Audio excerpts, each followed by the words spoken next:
ম্যাচের আগে সংবাদ সম্মেলনে দুই দেশের দুই ক্লাবের কোচ ও খেলোয়াড়দের দৃশ্য যতটা আন্তরিক, মাঠের লড়াই সম্পূর্ণ ভিন্ন।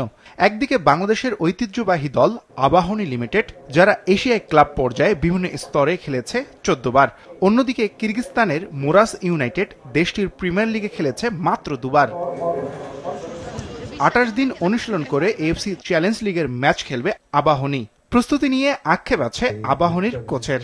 যদিও ওরা অনেক কঠিন অপোনেন্ট, তারপরে তাদের লাস্ট 7-8টা ম্যাচ দেখে আমার কাছে মনে হয়েছে যে যদি আমার প্লেয়াররা প্ল্যান ওয়াইজ খেলতে পারে এবং তাদের যে স্ট্রং পয়েন্টগুলো আছে সেগুলো যদি প্রোটেক্ট করতে পারে, তাহলে আমি আশাবাদী এই ম্যাচে। আমার স্টেডিয়ামে খেলা, আমার সাপোর্টার, সবকিছু আমার, সেই তুলনায় আমার কনফিডেন্স 100% থাকবে। ফুললি প্রিপারেশন নিয়েছি এই টিমকে নিয়ে, আমরা যথেষ্ট পরিমাণ আশাবাদী ভালো কিছু হবে। মুরাস ইউনাইটেড বলছে আবাহনীর চেয়ে তাদের স্কোয়াড শক্তিশালী। ইউক্রেনের 7 এবং বেলারুশ, আজারবাইজান ও উজবেকিস্তানের ফুটবলার আছে দলটিতে। আবাহনী অভিজ্ঞ দল, আমরা সেরাটা দেওয়ার চেষ্টা করব। ক্লাবের খেলোয়াড়রা অভিজ্ঞ, তবে মুরাস নতুন দল। আমি 1 বছর ধরে দলটার কোচ, আশা করি জয় নিয়ে ফিরব। আমরা কোচের নির্দেশনা মেনেই ম্যাচটি খেলব।